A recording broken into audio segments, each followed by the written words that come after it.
Hi everyone, welcome back to my channel. ఎలా ఉన్నారు అందరూ? సో ఈరోజు వీడియోలోని నేను ఇండిపెండెన్స్ డే అండ్ వరలక్ష్మి వ్రతం రెండు వ్లాగ్ షేర్ చేస్తున్నాను. బికాజ్ బ్యాక్ టు బ్యాక్ వచ్చాయి కాబట్టి 15th and 16th. So 15th morning independence day రోజు మేము మార్నింగే బయటకు వెళ్తున్నాం అనమాట. ఎక్కడికి అంటే రైల్వే స్టేషన్కి వెళ్తున్నాము. ఎందుకు అనేది చెప్తాను. సో ఇక్కడ ట్రాఫిక్లో ఉన్నాం అనమాట. ఇక్కడ చూడండి, వీళ్ళు నంది హిల్స్ నుంచి వస్తున్నారు అనుకుంటా. సో మార్నింగే వెళ్ళి, మాకు నంది హిల్స్ కొంచెం దగ్గర అనమాట, బెంగళూరు దగ్గర. సో ఇంకా రైల్వే స్టేషన్కి వచ్చేసాము. వచ్చిన తర్వాత మార్నింగ్ ఇక్కడ రీచ్ అయింది 8:30కి అలా రీచ్ అయ్యాము. సో మార్నింగ్ ఇంకా ఎలా లేచామో అలాగే వచ్చేసాము అనమాట. రిషి జాను కూడా అప్పుడే లేచారు. సో వచ్చేసాము. ఇంకా వెయిటింగ్ ఫర్ ద ట్రైన్. ఈరోజు ఏంటి అంటే మా నాన్నమ్మ వస్తున్నారు మా దగ్గరికి. సో ఇంకా రిసీవ్ చేసుకోవడానికి వచ్చాము. మాకు దగ్గరలోని రైల్వే స్టేషన్ ఉంది కానీ బట్ అక్కడ ఈ ట్రైన్ ఫెసిలిటీ లేదు. హైదరాబాద్ నుంచి వచ్చే ట్రైన్స్ ఇవన్నీ అనమాట. సో మేము ముందు ఉండే ప్లేస్కి వెళ్ళాలి. సో ఒక 1 hour, ఒక 35 minutes అలా పడుతుంది అంతే. సో ఇంకా వచ్చేసాము. ఇంకా మా నాన్నమ్మ కూడా వచ్చారు. కరెక్ట్గా ఎక్కువసేపు ఆగదు యాక్చువల్లీ ట్రైన్, 1 minute. సో ఈ లోపే దిగడము అదంతా ఎక్కడం అయితే ఇంకా కష్టము, పిల్లలతోని విత్ లగేజ్ అదంతా. సో చూసుకోవాలన్నమాట, లేదంటే ట్రైన్ మూవ్ అవుతుంది. సో ఇంకా ట్రైన్ వెళ్ళేంత వరకు వెయిట్ చేసి మళ్ళీ ప్లాట్ఫామ్ క్రాస్ చేయాలి కదా. సో కొంతసేపు అయితే అలా కూర్చున్నాము. దెన్ ఈలోపు మా మమ్మీ డాడీ వీడియో కాల్ చేశారనమాట, దిగారా లేదా అని. సో ఎవరైనా వచ్చారు అంటే మా దగ్గరికి కొంచెం లాంగ్ డిస్టెన్స్ కదా. సో ఒక్కొక్కరే వచ్చినప్పుడు కొంచెం అంటే అలా ఫాలో అప్ చేస్తూ ఉంటాము మేము కానీ, అటు నుంచి ఎవరు వస్తున్నారో వాళ్ళని పంపించిన వాళ్ళు కానీ. సో అలా అండ్ వచ్చిన తర్వాత ఇంకా బ్రేక్ఫాస్ట్ చేసేస్తున్నాం అనమాట. రేపు వరలక్ష్మి వ్రతం కాబట్టి కావాల్సిన సామాన్లు ఏమీ తీసుకోలేదు. సో థింగ్స్ అన్నీ తీసుకొని మేము ఉండే ప్లేస్లో కొంచెం రీజనబుల్గా ఉంటాయి ప్రైజెస్. మార్కెట్లో అంతా కొంచెం తెలిసిన ప్లేస్ కాబట్టి అక్కడే తీసుకొని వెళ్ళిపోదాం అనుకున్నాము. సో దట్ మార్నింగ్ బ్రేక్ఫాస్ట్ కూడా బయటే చేసేసాము. మా నాన్నమ్మ వచ్చారు కదా. సో అందరం చేసేసిన తర్వాత రిషి జానుని ముందు హౌస్ ఓనర్ ఆంటీ వాళ్ళు ఉండేవారు. వాళ్ళు కొంచెం క్లోజ్ కాబట్టి వాళ్ళ దగ్గర ఉంచేసి వాళ్ళ ఇంట్లోని ఇంకా మేము అయితే మార్కెట్కి వచ్చేసాము. కావాల్సిన వెజిటేబుల్స్, ఫ్రూట్స్ అండ్ ఇంకేమైనా ఫ్లవర్స్ ఇవన్నీ ఉంటాయి కదా రేపటి కోసం, వరలక్ష్మి వ్రతం కోసం ఏమేమి కావాలో ఇంకా అవన్నీ చూస్తున్నాము. ఫ్లవర్స్ అయితే చాలా చాలా కాస్ట్లీ ఉన్నాయి, సూపర్ కాస్ట్లీ అనమాట అంత చెప్పాలి. ఇంకా ఫెస్టివల్ వస్తే ఇంకా ఎక్కువైపోతాయి, డబల్ అయిపోతాయి ఫ్రూట్స్ కానీ ఫ్లవర్స్ కానీ. మేము ఉండే ప్లేస్లో ఇంకా ఫుల్గా చాలా ఎక్కువ, ఎయిర్పోర్ట్ దగ్గరలో ఉంటాం అనమాట. సో ఇంకా చాలా ఎక్కువ కాస్ట్ ఉంటాయి అనమాట. సో బెటర్ ఇక్కడే తీసుకుంటే బెస్ట్ అనిపించి ఇంకా అన్నీ తీసుకున్నాము. సో ఇంకా ఇవి కూడా తీసుకున్నాను. చూద్దాము, లాస్ట్ ఇయర్ వరకు అయితే పెట్టాను, బట్ ఈసారి అవుతుందో లేదో, బట్ నేను ఎలా ఏం చేస్తాను అనేది కూడా చూపిస్తాను.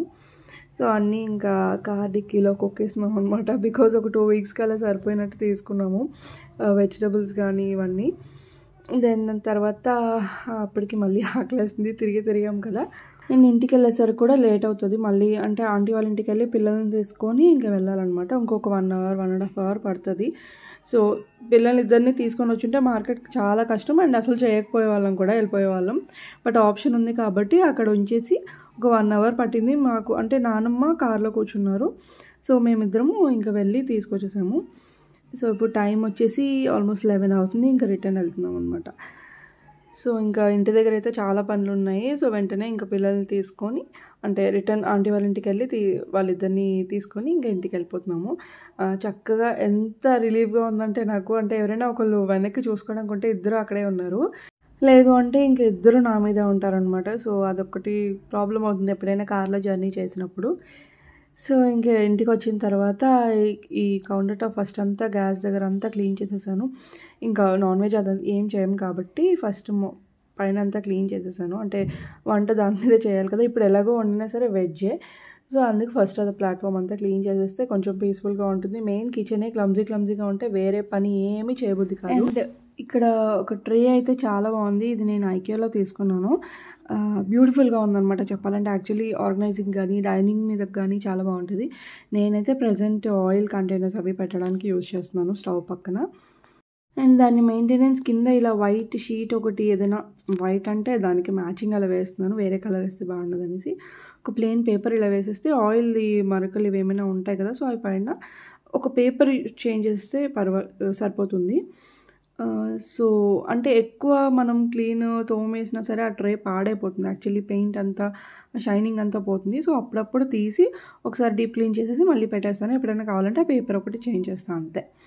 సో స్టవ్ పక్కన మరీ ఈ కార్నర్కి పెడితే లైటింగ్ సరిపోవట్లేదు ఆ మనీ ప్లాంట్కి. సో కొంచెం ఈ చివరికి పెట్టాను. అండ్ స్టవ్కి మరీ దగ్గరలో ఉన్న హీట్కి గ్రోత్ అనేది సరిగ్గా ఉండదు అనమాట. ఇంకా ఈ బాటిల్లో అయితే ఇంకా ఎప్పటికప్పుడు వాటర్ చేంజ్ చేసి అలా పెట్టేస్తాను అంటే ఇంకా బయటికి తీయడానికి అవ్వట్లేదు. యాక్చువల్లీ రూట్స్ అంతా అడ్డం వచ్చేసినాక సో అలాగే డైరెక్ట్గా వాటర్ తీసేసి మళ్ళీ ఫిల్ చేసేస్తున్నాను అంతే. అండ్ ఇక్కడ ఒక థింగ్ చూపిస్తున్నాను. ఇది ఉండడం వల్ల నాకు కొంచెం మార్నింగ్ పని తొందరగా అవుతుందన్నమాట, అటు ఇటు తిరగకుండా. సో కావాల్సింది సాల్ట్, కారం, పసుపు, లైక్ ధనియాల పొడి ఇవన్నీ కొంచెం క్వాలిటీ ఇక్కడ పెట్టుకుంటాను. అప్పుడప్పుడు రీఫిల్ చేసుకుంటాను. సో మార్నింగ్స్ అటు ఇటు తిరగకుండా హడావిడిలోనే పక్కనే ఉంటుంది కాబట్టి ఈజీగా వేసుకోవడానికి కర్రీస్లో ఈజీగా ఉందన్నమాట. సో బేసిక్ థింగ్స్ అన్నీ అలా స్టవ్ పక్కన పెట్టాను. అండ్ ఎప్పటికప్పుడు క్లీన్ చేసుకుంటే నీట్గా ఉంటుంది అంతే. సో ఎలా ఉంది నా ఆర్గనైజేషన్. అండ్ ఇంకొకటి మర్చిపోయిన, స్టవ్ పైన బర్నర్ దగ్గర ఒకటి మిడిల్లో అది ప్లేస్ చేయలేదు కదా, సో ఇప్పుడు వచ్చేసింది. సో ఫైనల్గా సో ఇది వెరీ బేసిక్ సింపుల్ ఆర్గనైజేషన్ అనమాట. అంటే నాకు కావాల్సిన వస్తువులు అలా పెట్టాను. బాదం నెయ్యి, నువ్వుల నూనె ఒకటి, అండ్ నార్మల్ ఆయిల్ ఒకటి, అండ్ కావాల్సిన పసుపు అవి అంతే. దెన్ ఇక్కడ నెక్స్ట్ డే వరలక్ష్మి వ్రతం కాబట్టి మా నాన్నమ్మ గోరింటాకు తీసుకొచ్చారు ఊరి నుంచి.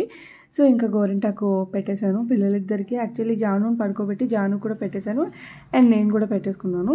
జానుకి జస్ట్ అంటే కవర్స్ కట్టేశాను అనమాట పెట్టేసి. సో గోరింటాకు ఆషాఢ మాసం, శ్రావణ మాసం, ఆషాఢ మాసంలో పెట్టుకోవాల్సింది శ్రావణ మాసంలో పెట్టుకున్నాము. బట్ నాకు ఇప్పుడు అంత ఇంట్రెస్ట్ ఉండట్లేదు, వీళ్ళతో పిల్లలతోనే అయిపోతుంది. బట్ ఎలాగో తెచ్చారు కాబట్టి ఇంకా టైం వేస్ట్ చేయకుండా పెట్టేసుకున్నాం అనమాట. మార్నింగే యాక్చువల్లీ నైట్ పెట్టుకుని నైట్ అంతా ఉంచి మార్నింగ్ చూసుకోవడం భలే ఉంటుంది గోరింటాకు. బట్ ఇప్పుడు యాజ్ ఆఫ్ నౌ అలాంటి ఆప్షన్ లేదు, పిల్లలతో అవ్వదు కదా. అండ్ ఇది నెక్స్ట్ డే మార్నింగే వీళ్ళిద్దరు ఆడేసుకుంటున్నారు అనమాట. చూడండి రిషి అంటే స్టోరీ ఇప్పటి వరకు నేను ఉంటేనే కొంచెం ఎక్కువ చేస్తుంది. సో ఆ రోజు ఏమైంది అంటే వరలక్ష్మి వ్రతం ఫుల్ గజిబిజి అయిపోయింది. నేను ఏం చేస్తున్నానో అసలు ఏమీ షూట్ చేయలేదు. ఎప్పుడు కన్నా ఈసారి అంటే చేసాను పనులు కానీ చాలా ఎక్కువ స్ట్రెయిన్ అన్నీ కలిపి వచ్చేసాయి అనమాట. నేనేం చేస్తున్నానో నాకే అర్థం అవ్వలేదు బేసిక్గా. సో ఇదంతా శ్రీకాంత్ మార్నింగే చేసి ఆఫీస్కి వెళ్ళిపోయారు. యాక్చువల్లీ ఎప్పుడు వరలక్ష్మి రోజు నేను హాలిడే పెట్టించేస్తాను, బట్ ఈసారి అవ్వలేదన్నమాట. ఎందుకంటే ఎక్కువ పనులు ఉంటాయి, పిల్లలు ఉన్నారు కాబట్టి. ఈసారి ఇద్దరు కాబట్టి ఇంకా మేనేజ్ చేయడం కష్టమైందనమాట. ఇదంతా అయ్యేసరికి 2 అయింది. కంప్లీట్ వరలక్ష్మి వ్రతం ఇది. అండ్ అరేంజ్మెంట్స్ ఏమీ చూపించలేదు ఆ రోజు. పూజ అంతా అయిన తర్వాత ఇలా ఒక వీడియో క్లిప్పింగ్ తీసాను అంతే. సో ఇంకా ఆఫీస్ నుంచి వచ్చిన తర్వాత తనతోనే కొబ్బరికాయ అదంతా తనే కొట్టారనమాట. శ్రీకాంతే తను వచ్చిన తర్వాత ఇంకా పూజ ఫినిష్ అయింది. సో 2 అయింది మొత్తం అంతా అయ్యేసరికి. అండ్ అప్పుడు తిన్నాము. ఈరోజు అయితే పులిహోర పరమాన్నం అయితే నేను చేశాను. మిగతా బూరెలు అవి నాకు అస్సలు రాలేదు చేయడము. దాన్ని ఏదో మోడిఫికేషన్ చేసి మళ్ళీ మా నాన్నమ్మ వేశారనమాట. సో అది కూడా కొంచెం సరిగ్గా రాలేదు యాక్చువల్లీ బేసిక్గా. సో అందుకే ఇంకా నెక్స్ట్ టైం నుంచి చాలా తక్కువ క్వాంటిటీ చేద్దాం అనుకున్నాం. బికాజ్ నాకు అంత సరిగ్గా రావట్లేదు. ఏది వస్తే అది చేయడం బెస్ట్. అండ్ అప్పటికే చాలా అలసిపోయి విసిగిపోయి అలా ఉన్నాను, ఇంకా అవ్వలేదన్నమాట. ఈసారి వరలక్ష్మి వ్రతం అంటే ఎప్పుడు బయట పెట్టేదాన్ని హాల్లోని. బట్ జాను అసలు ఉంచుతుందో లేదో అన్న డౌట్తోని ఇంకా లోపలే దేవుడి రూమ్లోనే పెట్టేశాను అనమాట. కొంచెం కంజెస్టెడ్గానే అనిపించింది అంటే కూర్చొని పూజ అదంతా. సో ఇంకా అంతా అయిన తర్వాత మళ్ళీ అరేంజ్ చేశాను ఇదంతా. యాక్చువల్లీ ముందు ఇలా లేదు. నేను కూర్చోడానికి అక్కడ చాలా చిన్న స్పేస్ అనమాట దేవుడి రూము. అండ్ ఈ అరేంజ్మెంట్స్ అంతా చూపించడానికి కూడా కెమెరాది పెట్టడానికి అవ్వలేదు. సో ఇంకెందుకు అనేసి నేను మామూలుగా పూజ చేసేసుకొని లాస్ట్కి చూపిస్తున్నాను అంతే. అండ్ ఎప్పుడు ఎవ్రీ ఇయర్ చూస్తారు కదా, సో అందుకు ఈ ఇయర్ కొంచెం కంప్లీట్ అయిన తర్వాత చూపిద్దామని తీసాను అంతే. అండ్ ఇది నేను ఇలా ఆఫ్టర్నూన్ కాదు 4 o'clock అనమాట నేను రెడీ అయిపోయాను. అండ్ ఇక్కడ తాంబూలం తీసుకోవడానికి ఈవినింగ్ ఎక్కువ అనమాట అందరు పిలిచేది. సో మనం కూడా నేను ఫస్ట్ వెళ్ళి ఇన్వైట్ చేశాను. అండ్ ఇన్వైట్ చేసినప్పుడే నాకు కొంతమంది ఇచ్చారు. అండ్ తర్వాత చాలామంది ఒక 10 o'clock వరకు ఫుల్ బిజీ. అండ్ ఈవినింగ్ చాలా సందడిగా ఉందన్నమాట. సో అందరూ రెడీ అయ్యి అటు ఇటు వాళ్ళింటికి వీళ్ళింటికి మొత్తం లేడీస్దే ఈ ఫెస్టివల్ యాక్చువల్లీ. అందరూ రెడీ అయ్యి చాలా బాగుందన్నమాట. ఈవినింగ్ వైబ్స్ బాగున్నాయి. అండ్ బిల్డింగ్ అంతా లైట్స్ వేశారు. సో కొంచెం గేట్స్ అంతా ఓపెన్ చేస్తే వచ్చి వెళ్ళడము అండ్ పిలవడము, నేను వెళ్ళడము అదంతా జరిగింది. సో అదంతా నేను షూట్ చేయలేదు, బట్ అంతే. సో చెప్తున్నాను కదా, నా మాటల్లోనే అర్థమై ఉంటుంది.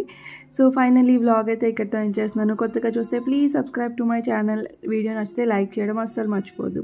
బాయ్.